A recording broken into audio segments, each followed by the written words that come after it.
I feel like if there was a comic character that is meant for you, Mr. Hardy, it's Venom. And I mean that in the nicest possible way. It's a huge acting challenge. It's two distinct different characters at war with each other. And not to mention, he's a badass. He's the coolest looking character in the known universe. But Eddie isn't, and Eddie's not though. That's what's cool. Eddie's a fundamental professional coward who's dragged through the bushes by Venom. The anti part of the hero. Let's not say we did hero.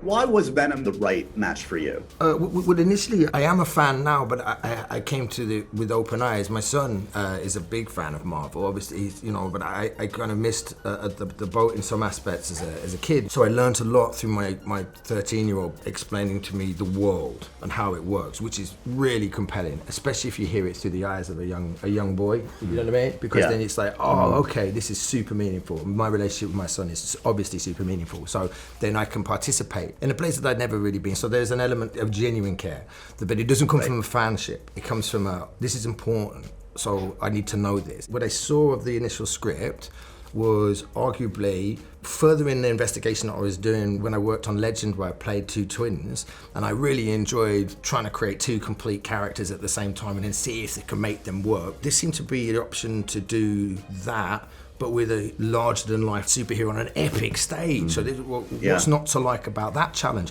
And then primarily, I think the fundamental connection piece for me was the Jekyll and Hyde element of it. You know, the inside voice that shouldn't really make the decisions, and the sort of rational element which is riddled with neurosis that I happen to recognise perhaps. Do you know what I mean? As a human being, I say, well, I really like to do this, but I should probably do that. Or wouldn't it be great if we did this? But the sensible thing is probably not. Do you know what I mean? And totally. That interior argument, which I have, is then embellished in a huge, surrealist, absurdist sort of fantasy world, whereby it has a law and a symbolic output, which becomes, Eddie and Venom. And I know initially Eddie Brock is quite tough and resentful, and in the comic books can be seen as a Mudawa character. And Venom, as a head-eating, scary, violent. But there's also an element of comedy between the two, and a love and a genuine, which is also truthful in the comics, which I could tap into. Right. And I think for me the balance was to play between the neurotic element of cowardice, which was the anti-hero, and the bombast nature of that which is, primal and has no fear nor of consequence nor interest in the paradox of the human condition. It's beneath it. It's already considered that millions of light years ago and just wants to go down the hill and do what it does, right? So the dichotomy of that is super engaging as an artist. And I'll be quiet now, sorry. All of that is fascinating, and it's also fascinating that you found this great match in Andy, because you guys share a very interesting thing in that, Andy, you've played a character at war with himself as well. I mean, obviously, Gollum and Smeagol had these iconic battles within their own soul. Which of these characters is more dysfunctional with themselves, you think? Is it Venom and Eddie or Gollum and Smeagol? Who's got the more That's a very interesting question. Smeagol works in a sort of slightly manipulative, you think he's the sweet, innocent one, but actually he works in a slightly manipulative, passive-aggressive way, whereas Gollum is probably more the Venom character, really, where he's more upfront and actually goes for what he wants. So I think there are parallels there. Venom is truly kind of a truth giver in a way. He has no filter. He doesn't hold back. Eddie is so sort of is made a career out of lying to himself and other people. And truth and ability. With the veil of illusion. Correct. Yes. So yeah. Falsely noble. Yes, false nobility. I definitely think there are parallels there. Yeah. I mean, I was just super excited to be able to come on board this story at a moment where we've sort of seen the nuggets of all of that. And actually Venom, although he's very present in the first movie, the dialogue between them doesn't really emerge until this film.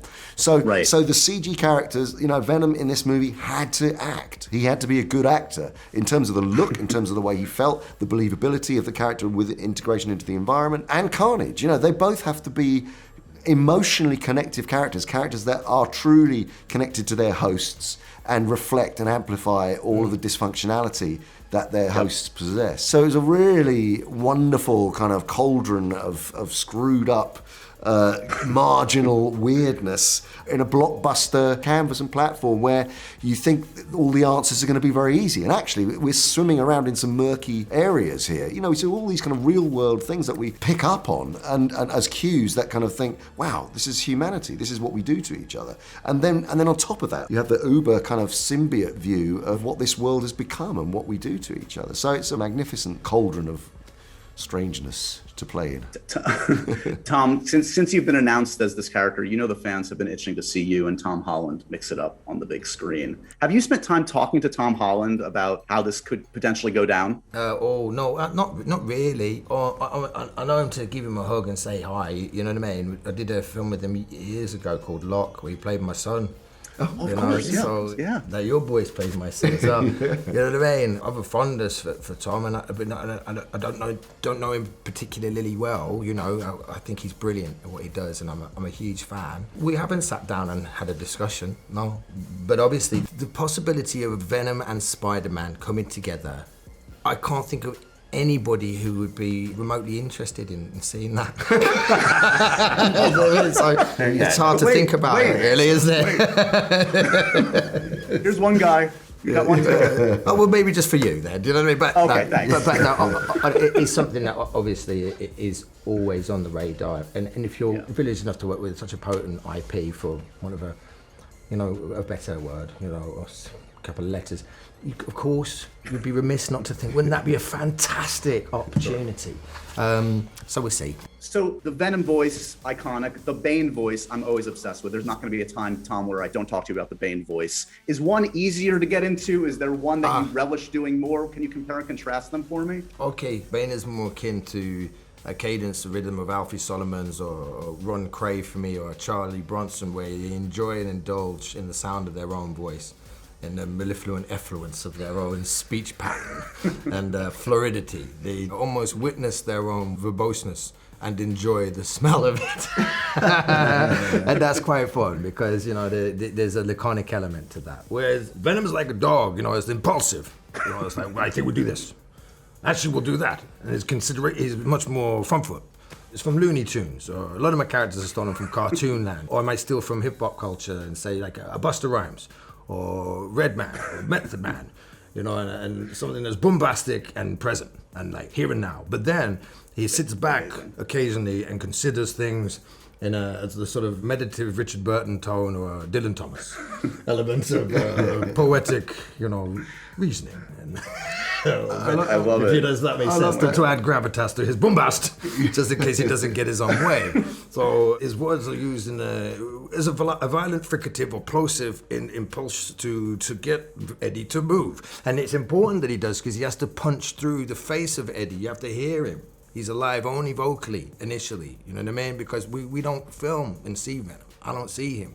So I have to feel him. So if I can feel him alive, and he's punching through the air, it's nice to see when I'm, to see if a scene's working with me just talking to myself by the bombastic sound of coming out of nowhere of the colours of Venom.